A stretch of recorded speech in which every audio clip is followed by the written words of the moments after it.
actual fuck and minimize it. It's a huge compliment. You look fucking gorgeous. And then, what the fuck are you wearing that for? It's a greeting. Hey, how the fuck are you? Also dismissive. Get the fuck away from me now. It's certainty. I know what I'm fucking doing. And it's, I know what I'm fucking doing. It's also compliance. I'll do whatever you fucking tell me to, as opposed to, I am never fucking doing that. Not on your life. So we should love the word fuck. And we should use it much more. Because it's so versatile. And I have something called fuck you therapy, which I'm very proud of. I love it.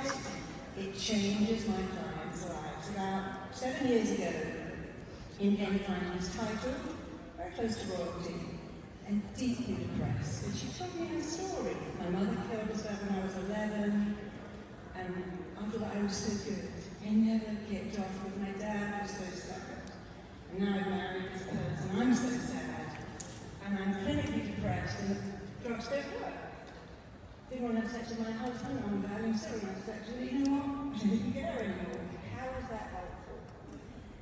So she told me her story, and I said, darling, you are not depressed. You are actually repressed and suppressed. And you need a voice, and you need to say, fuck off. And she said, I could never say those words.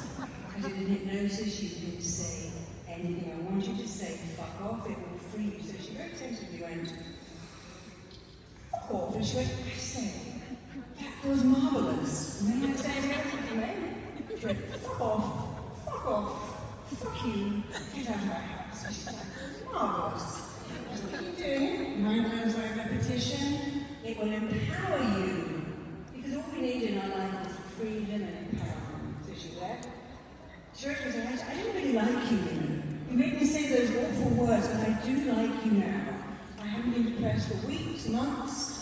I have a different relationship with my mother-in-law. She's quite polite. My husband backs me. I'm happy.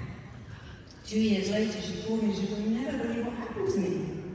My doctor was, you must come in immediately. Something very urgent. And I went, what is it? He said, well, look at this. You haven't filled your prescription for antidepressants for 2 years. And this is very bad. She said, I'm not depressed. He said, you've got the gene, just like your mother, and it will come back. But if you take the pills, you won't know it's coming. She said, do you know what, doctor? Do you know what's not coming back? I'm not coming back to you. Fuck you.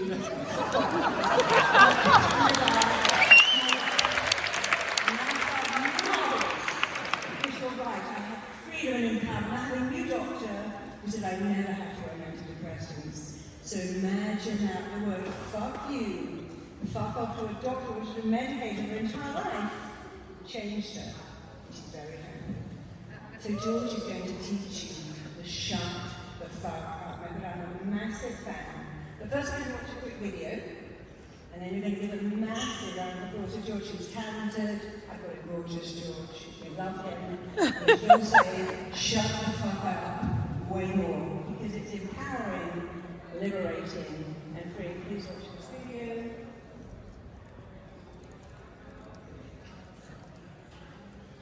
You know, the story of both my parents passed away goes back to that, and it took me on a deep dive on epigenetics and genetics and the study of like what stress does to the body and how it contributes to disease. It's what we crave for the most. We all want to do it, but we never really been taught how. This man is an agent, he's a producer, he's been in Hollywood for over 20 plus years. He's also the author of an Amazon bestseller, Shut the F Up Method. Written by author Jorge Perez, who wrote this book on behalf of some of his parents. Do you think the parents can self-walk from stress? I do. I think it is.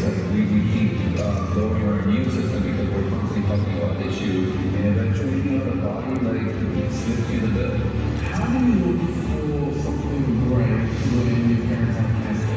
Well, I'll tell you what did happen towards the end. My mom for her life, she was always so scared. She would even tell you, I'm too scared to do this. And at the end, she ended up being the bravest person in the world, but she kept going with all these treatments, and she was strong. We were bravest one. Well, it was super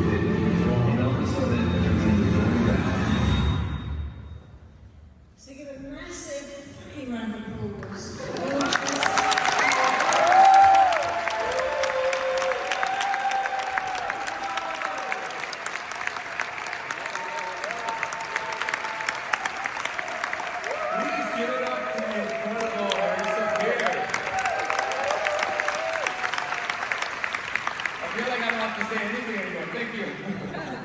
That was like the best company opener that I've ever seen.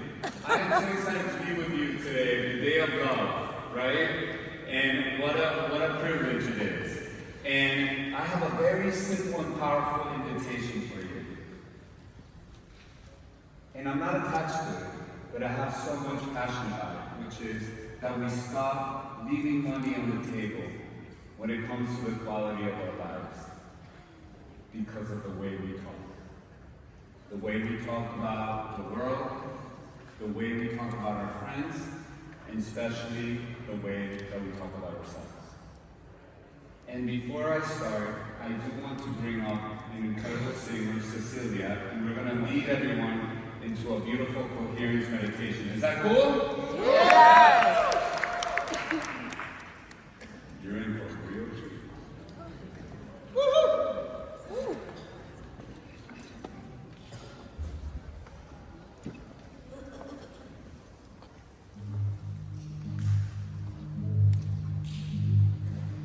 And please close your eyes.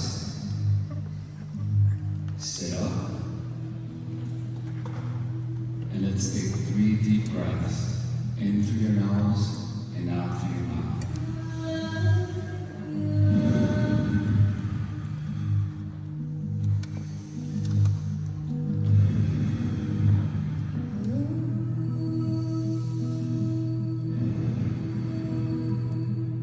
Now I want you to see a beautiful golden light, a dot in your heart, in your beautiful heart that has been with you, taking care of you every day of your life.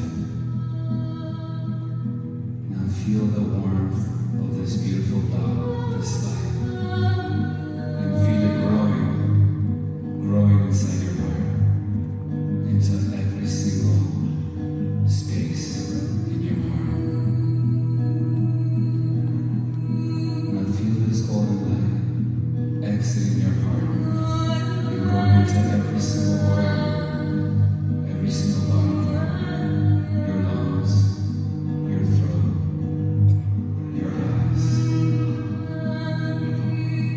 This beautiful golden light now leaves your body and starts mixing with everyone's golden light in this room, achieving love and coherence, so we're all one heart, one mind. This light now goes into the streets of Amsterdam, leading everybody, keeping everybody whole, keeping everybody faith,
your heart.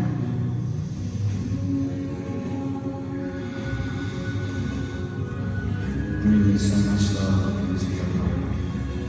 A love that now you know how to access in every situation of your life. You've been coated with a level of coherence that will never leave you, that will stay with you forever. Now feel it, and let's take one last deep breath in through your nose and out through your mouth. And as we're all one, slowly, very slowly,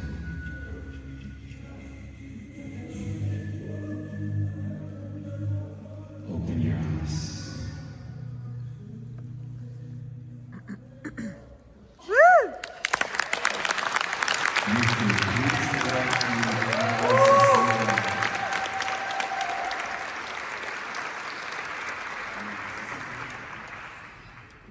Can you guys hear me okay? Yes. Okay, awesome. Well, how's that? Are we all on the same page now? Okay, so this is my baby. So shut the fuck up method. I feel like we should be playing a drinking game now with that word, right? We all really wasted about 2 minutes. And this has been such an incredible journey, and I can't wait to get into the story of how it all came together.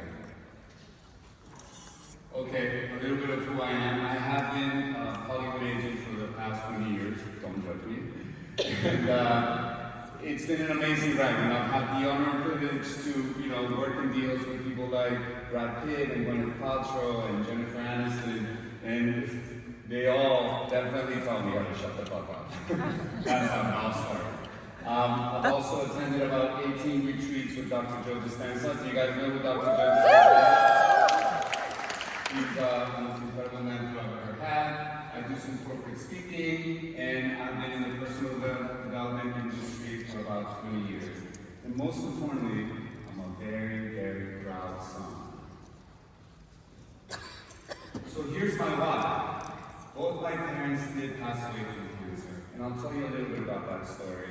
It kind of happened back to back. The most poignant date for me was March 13, 2022 at 4:20 a.m., which is when my mom died in my arms. She fought a long battle with breast cancer that metastasized to her brain. And I remember everything so vividly. The hospice nurse woke me up. She said, "Can you hold her? The breathing is stopping." And it completed that journey. And after that, there's a protocol. They come, they take the body. I rushed out, and I remember they were carrying the body out, and I told the guy that was carrying the body, I was like, "Hey, what would you do if I lost my shit?" And he paused, and he put the body down and goes, "If that was my mom, I would be losing my shit too." And it was such a beautiful, I'll never forget that moment. I never told anybody about that moment, and I hugged her, and I said I would see her soon. My dad also happened to have died 3 years before that from leukemia.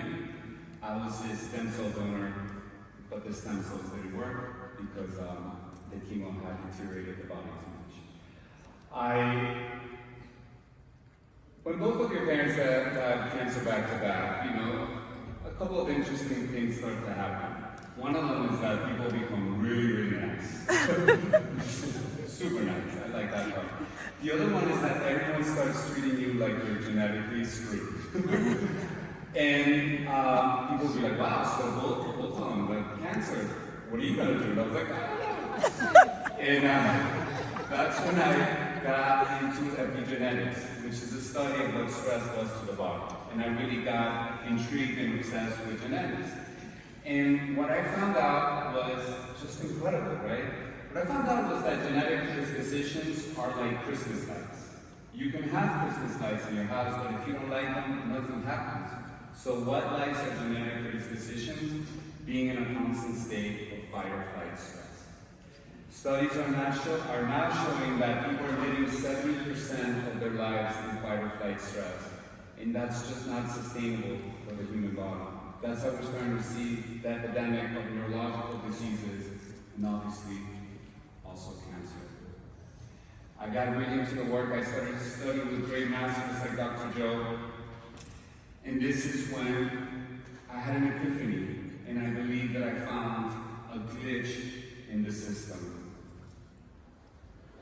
I was at a neuroscience conference, and the speaker was talking about the observer effect, which is we impact what we see by our observation, right? And he was talking about how when you put your attention on energy growth, so if you put your attention on life is great, welcome to that. If you put your attention on life sucks, welcome to that. And then we went on break, and I started noticing participants and volunteers and staff all complaining and gossiping and doing exactly what he was telling you not to do. And I remember that I told my friend that I was with, I was like, oh my God, no one's doing anything right here, everyone's crazy, like no one's paying attention. And he was like, well, what are you going to do about it? And I said, I'm going to write a book, and it's going to be called Shut the Fuck Up. And that was the genesis of the book. That's me as an AI, a little confused. Okay, so what is the Shut the Fuck Up method? It's not about staying quiet. It's about using mindfulness before we speak. So what I want to invite everyone here is to become the kind of people, you know that scene when you're about to throw a pebble in that still lake? What if before we throw the pebble, we actually think about the ripples, right? What if before asking your friend, who you know is fighting with his girlfriend, how he's doing with her, we wait until he tells us? What if we become the shepherd of conversations in people's lives? So again, it's not about repressing at all. It actually is about lowering the volume on the things that we don't want to experience and highering the volume on everything that's great in our life. And I'll go deep into that in the whole method. So I figured, if I'm going to create a method, I need to do it like that. So I created the 10 commandments of the Shut the Fuck Up method. Why not, right? And I'm going to go through all of them. Some are going to take longer than others. So if I'm taking too long on one, don't freak out because the clock's ticking. And I know what I'm doing. Okay, commandment number 1. If you're going to talk shit about someone, don't use their name. Use my friend. So I'm not even telling you not to gossip or any of that. This is like your greatest training wheel. But how about we start injecting anonymity when we tell stories about people? Because we so innocently destroy reputations. And this could be like so harmless, right? This could be stuff that we do as friends. I'm going to try a little. Can I have a mic, please? You two. Can you two lovely ladies stand up really quick? Hi, what's your name? Cecilia. Nice to meet you. Your name? Kika. Okay. So, Cecilia, Kika, and I are the 3 best friends. The 3 amigos, right? But you know, lately I'm having lunches with Cecilia and I'm noticing that she keeps forgetting her credit card. You know, silly Cecilia. And I'm like, yeah, you got me to that. I'm like, yeah, girl, I got you. All good. And then I'm having dinner with Kika on another night where Kika starts telling me how generous Cecilia is and how she's always paying for everything and never lets her pay. And at that moment, I'm like, what the? Right, so here's that moment, right? Here's that pebble moment. Because 2 birds can be killed with 1 stone. Because if I go, what are you talking about? She's the cheapest person I'm always... So now I'm assassinating her character, right? But I'm also assassinating Kika's experience. Because just because I have a dynamic like that with her, it doesn't mean Kika has it. So I guess what I'm inviting you is like, how can I be my sister's keeper? And I can have my dynamic with Cecilia, but why am I going to ruin it for Kika? So in that moment, I'm like, yeah, that's great. She's there for your lunches, that's great. And then here's the thing, I don't repress, right? I go to the stores and I call Cecilia the next day and I go, girl, from now on, it's walks on the park and sandwiches on the beach. Because I'm done with the credit card and the lunches. And then she'll be like, okay. And their dynamics stay intact. Does that make sense? Okay, great. You were 2 amazing. Okay, so now I'm gonna have 2, we're gonna play a little game. So remember, the commandment is, don't use your name, use a friend. So here's the game. I want you to pick an A or a B, an A and a B right next to you. And A is going to read the statement to B, and B is going to answer, and then you're going to switch it up. We're just going to take a few seconds. It's not that hard. And the statement is, my friend Maria is always telling me about her husband, and I'm tired of hearing about it. How would you answer that? How would you say that statement using commandment number 1? Ready? Turn to your neighbor. It'll get very, very good.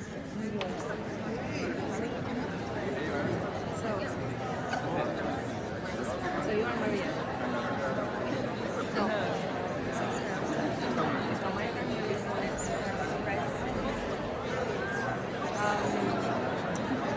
well, I have a friend, Maria, and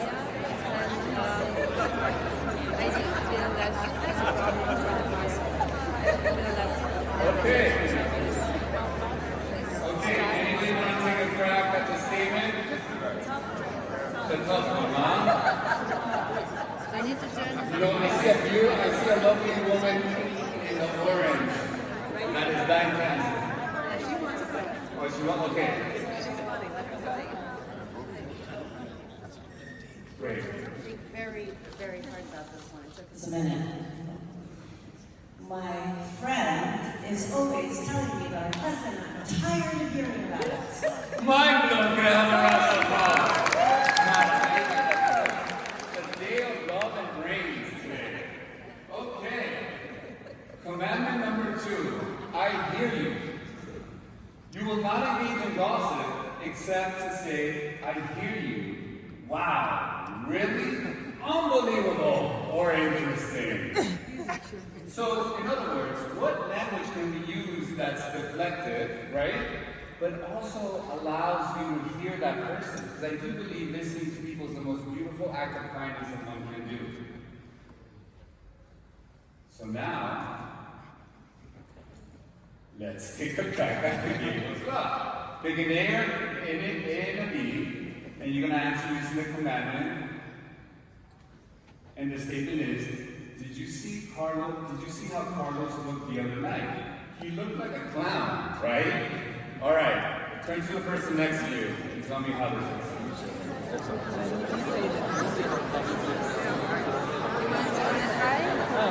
Well, if I have to try the response. You need to take my handbag. Wow. The other night, he looked like a dog. All right. Who wants to take a crack at this one? Raise your hand so we can have the music microphone people find you. Oh, we got one right there in the yellow. I would say thank you for sharing your perspective. Thank you for sharing what? Your perspective. Exactly. There you go. Can I have a round of applause for the sharing together? Exactly. Listen, again, how can we find that middle ground, right? Where you can have the person be heard, but we're also not throwing kerosene or gasoline into the conversation. I have a feeling everybody here knows what they're doing. So, let's go to the next one. Okay, commandment number 3 is, if you have a problem, tell one person or your therapist, okay? Now, when I say one person, it doesn't need to be one. It could be 2 or 3 or 4, but maybe not 20, but maybe not 30. Because a lot of times we think we're getting things off our chest, but we're actually not. We're giving in to our emotion, to our addiction of complaining. Okay? So complaining is very connected to our fight or flight mechanism, whose only job is to make us survive and keep us safe. So it thinks that the more people that we tell, the safer we're going to be in that conversation. But it doesn't. It actually stresses us out more. And the big mic drop about the fight or flight system in general is that it's an alarm system that's trying to keep you surviving. But the only problem is that it's connecting you to stressful situations to help you know where the problem is, and that stress is the one that ends up killing you. So the very same alarm system that's trying to save you is by default killing you, okay? So when you create a container, when you minimize the network of conversations of the people that you talk about your problems, then another positive thing is like, once you solve that problem, you don't have a whole network. It's like you get into a fight with your partner, and then you tell everybody. And then let's say you forgive your partner, but you told like all your friends, and now your friends are not inviting you to different things. Your friends are, you gotta clear it up with everybody, right? Instead of just like, oh, I told 2 or 3 people, now it's like your cousin's like, wow, you forgave them? I don't think that's right. So all I don't think that's right, girl. You're gonna do it again. So that scab that was beginning to form is now raw all over. Okay? So when I was making this commandment, I had a situation with a friend, and we decided to stop the friendship, and I completely understood her side. So immediately I was like, you know what? I'm going to optimize it, I'm not telling anybody. But again, this is not about repressing. So I said, you know what? I'm going to call a friend, and I'm going to let it out. So I called a friend. He didn't pick up. Fine. So I called another one. He didn't pick up either. And I called a third. I'm like, wow, I'm really starting to doubt my friends in general. And no one picked up. And then in that moment, I said, okay, whoever calls me back is going to be my one person. So I came up with this thing called my one person. My friend Carolina called me, and I said, all right, Carolina, you're going to be my one person. And I let her rip, and she held space. And when you tell a person they're going to be your one person, it's like the listening gets so heightened that they don't even have to give you advice. Just when they're listening, you sort yourself out. And I told her my situation, I cried, and I felt great, and I'm good. Then the other 2 friends called me. And they're like, hey, what's up? And I'm like, no, I'm good now. I have this thing where I told one person, I already told them that I'm good. And then they're like, oh, you're not going to be your other person. Nothing's like back curiosity more than that, right? And I said, no, I'm good. And in that moment also, again, kind of a 2-bird with 1 stone situation, I felt so proud of myself because I kept the reputation of this person contained, right? Because that's the people that know about what's going on. But I was also practicing what I was preaching. And you know, we don't teach through advising or telling, we teach through example. And I knew at that moment, I was being the example of the commandment, of telling just one person your problem. And hopefully, they took it up. All right, commandment number 4. Speak with compassion about your own problems. This is my 15-year-old Chihuahua, Mister. I noticed that all his little parts are covered, so this isn't weird. So he knew, right? He was like, so about 4 months ago, Mister started screaming like crazy. And in the middle of the night, and I'm like, oh my God, what's going on? So I go to the bed, and they start running all these tests, like pancreatic this and all. And you know, about like $2,000 later, they still don't know. I'm like, this is great. I love this business. I should become a vet. And then it's like, you have a patient that can't talk. So I remember during that time, people were like, so what's going on? And again, it's like, it's not about repressing. So I was like, well, I'm okay. I was in my dog's sick. And then people were like, oh, what's going on? I was like, yeah, he's sick. And then I figured, imagine how we can tell stories about our life. So we didn't get that job, but we had a breakthrough. But inject gratitude in them, right? So my story with him was like, you know what? We don't know what's going on. But he's 15, and he's given me so many amazing years. And of course, I want him to live till 30. But it doesn't take away of the gratitude that I have. What an amazing ride this has been so far. And I started noticing that when we start injecting that compassion, right? Like almost like if you're talking to your best friend, it completely changes our own narrative of our problem. So injecting compassion into our own narrative is the way to go. By the way, make sure I remember to stop crying, and you know, $2,000 later, and he's fine. Note this out, follow my Instagram, like I knew I figured out. All right, commandment number 5. Listen generously, and don't be the shut the fuck up police. So, I once heard that the truest meaning of love is allowing someone the space for being, right? And that to me translates to listen, because listening to somebody is the most delicious form of love that one can give. So, again, I don't want to strip any of the listening away, and yet I do believe in healthy boundaries, right? What I usually do, if somebody tells me a story twice, and I'm like, okay, I'll let you sit there. And then, you know, I gotta part ways and go. We have 2 ears, we have 1 mouth. We could listen double, right? Most people, we don't learn through talking, we learn through listening.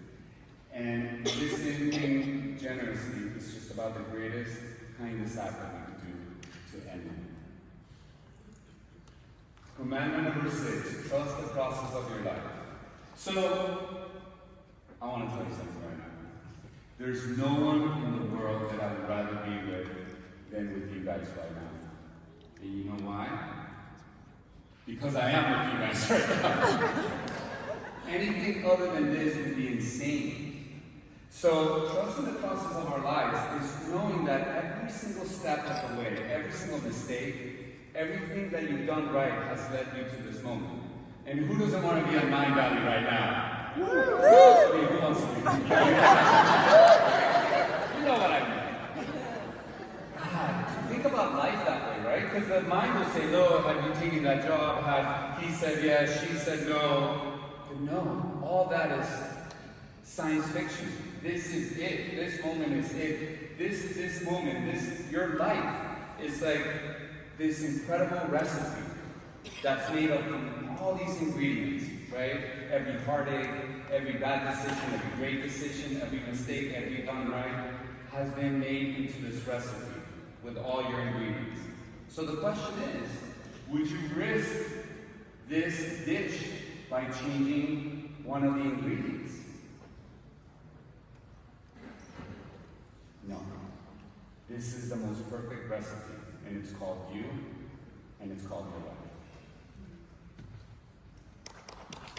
Thank you. I need to tell these things to myself. Commandment number 7. Remember that life is temporary.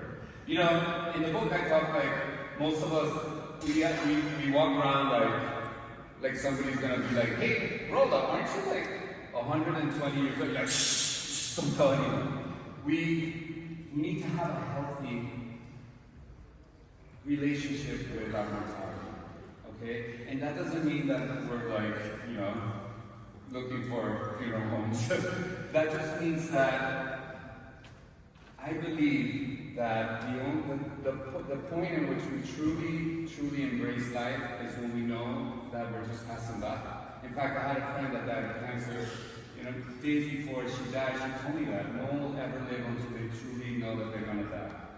And then life still feels important and passionate, but we don't take things too seriously, okay? Because at the end, regardless of what your faith is or whatnot, we're all just passing by. And that's something that we need to keep at the forefront of our mind.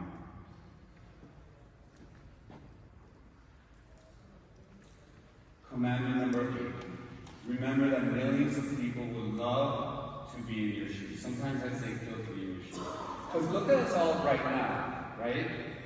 Every single one of you, I don't care who you are, I don't care what your bank account looks like, what your love life looks like, what your kids are doing right now.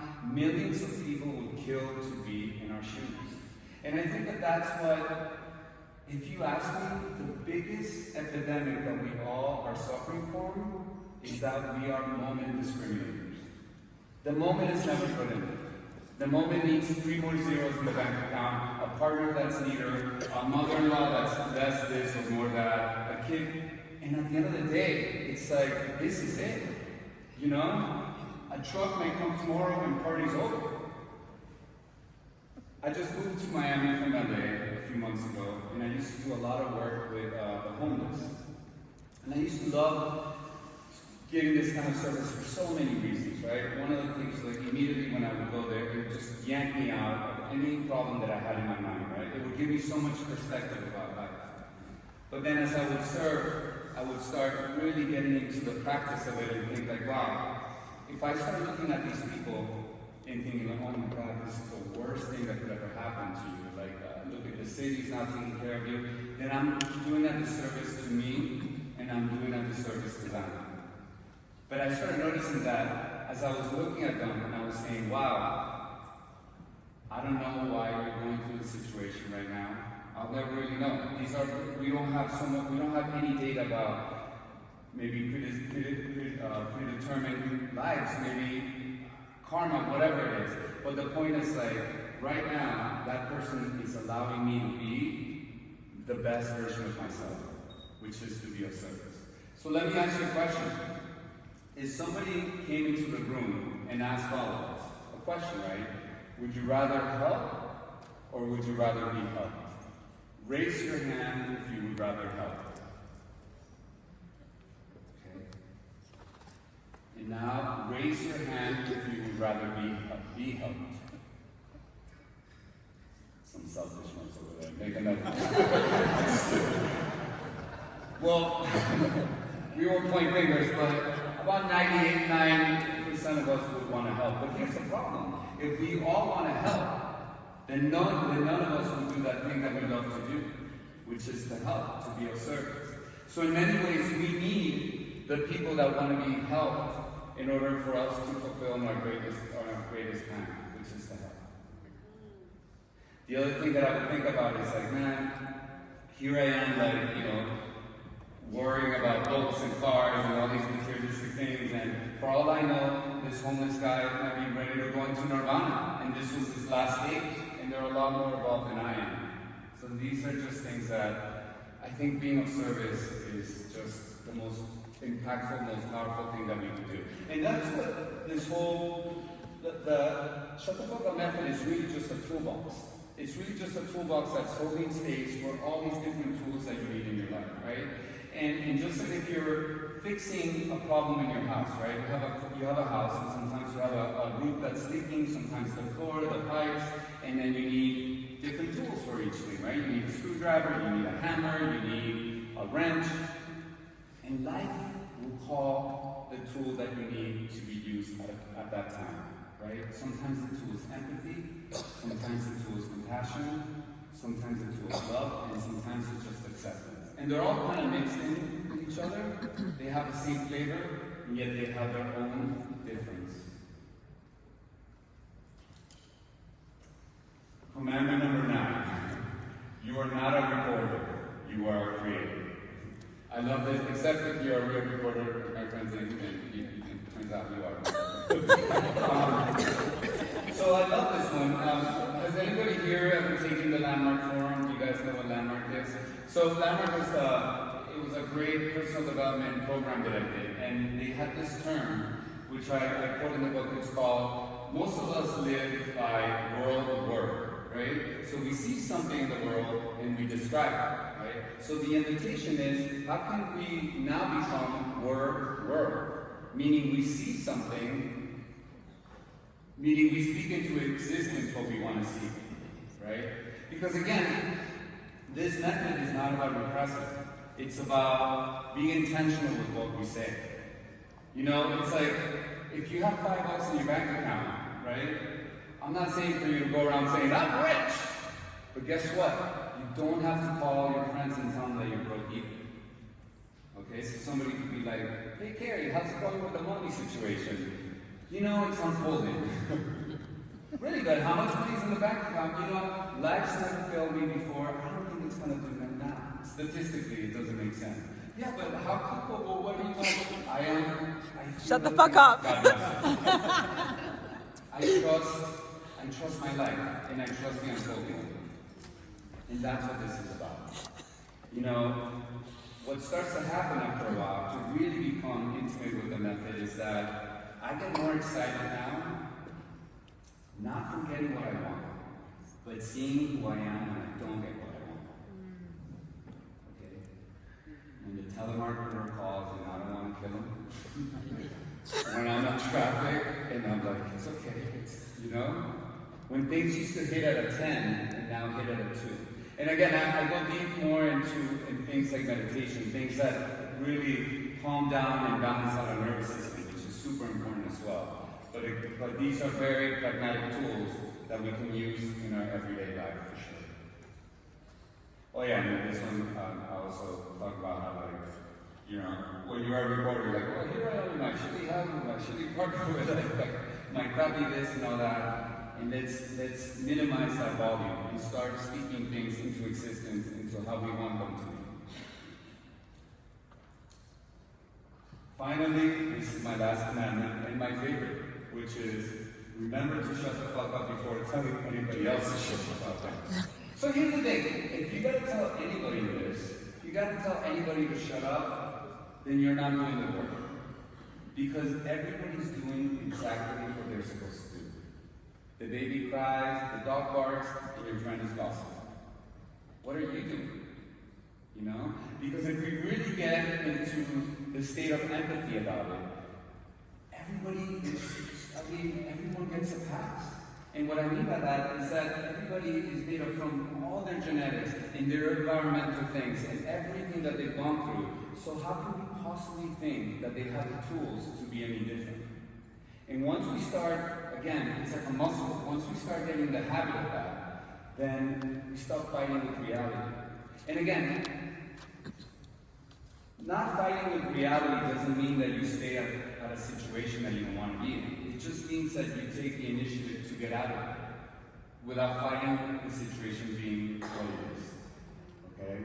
As I was wrapping up writing the book, I have this really great friend who, in my mind, right? You know how we all have stories about our friends. Oh, this one's always messy, or this one's always that. In my mind, he was always fighting with authority figures, right? And then one day on Instagram, I saw that he posted something, and he said, "Hey, if anybody knows like someone high up in American Airlines, please let me know."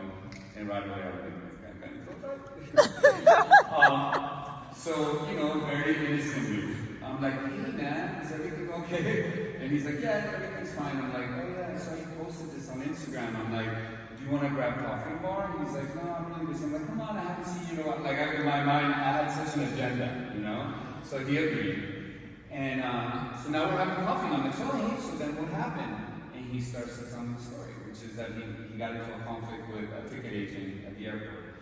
And as he's telling me the story, I'm not even listening. I'm just waiting for my turn to talk, right? I'm just like, oh my God, I can't wait to get on my piece of wise advice. So he's telling me the whole thing, and finally, he finishes telling me the story, and I go, "Well, you know what? This is your pattern, and you need to practice the shut the fuck up." I wish my wise words would have landed that way. But my friend very calmly paused, and he looked at me in the eyes, and he said, "This is exactly why I'm coming to you. Because I was not asking for your coaching. I wasn't asking for your advice. I just wanted a safe place to land. And you haven't been a safe place for me in a long, long time." Ouch. Exactly. Really make that. I really want that to land, right? Shut up. And at that point, I thanked him for his contribution. I told him that it was going to be my last story in the book. And I really, really got it in that moment, that I'm not here to be a teacher. I'm here to be a safe space to land for the people that I love as much as I can. And listen, I took responsibility because I didn't do it on purpose. I had good intentions, but it definitely created a whole new narrative in the way that I am with people in general.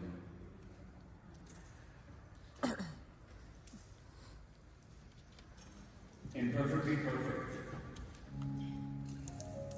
So, here's another story I've never told anyone. So, when my mom, the day before my mom died, I was with the doctor in my house. We had the doctor come, and he said something that had never happened before. He was like, he almost kind of looked around and he said, "Okay, so here's the deal. No one knows when she's gonna die." I was like, "What?" He's like, "The body could take a month, 2 weeks, 3 weeks, a couple of days, no one knows." And then he exited the room, and something inside of me said, I gotta do a service for her. So I went to the supermarket, and I bought a bunch of flowers and candles, and I put Alexa on, and I put, it was this song that kept playing over and over again. And this was the actual song that I was listening to when she passed. And it's by the singer Luridico. I don't know if you guys know who he is. And I made a documentary about her a week before she passed. And his music is the music of the whole documentary. So this is such a special moment for me. So thank you for being with me in this moment. I'm not done yet, but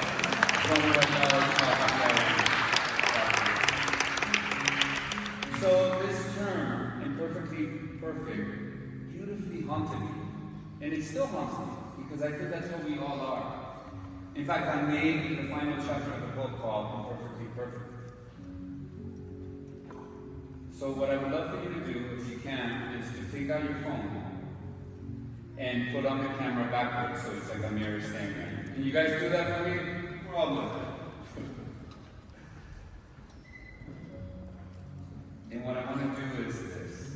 I want to leave you with this. The only measurement of perfection that has ever existed is the one that's staring at you right back in the mirror. Both inside and out. Exactly the way that it is. And the sooner that you love and accept your imperfect perfection, the sooner that you'll recognize it and accept it and love it. And now, don't get it twisted. Because as much as I'll remind you of your imperfect perfection and love you for it, I'll also gently nudge you with unicorns and sugar on top to always and forever. Now, if you can get up really quick and look at the person next to you. And on 3, you're going to say, shut the fuck up. We're going to do it together. And you're going to do it with love. Because today is the day of love. Alright? Ready? 1, 2, 3. Shut the fuck up. Thank you, guys.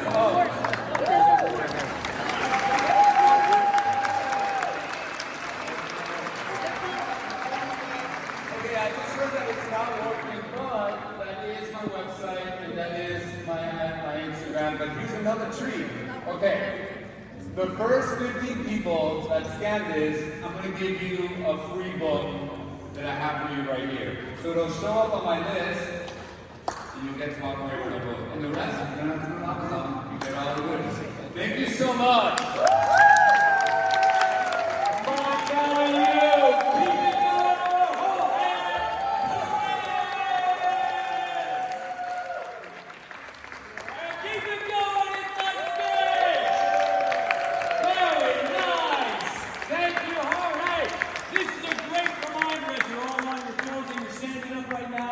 Please, please, please be sure to rate your speaker.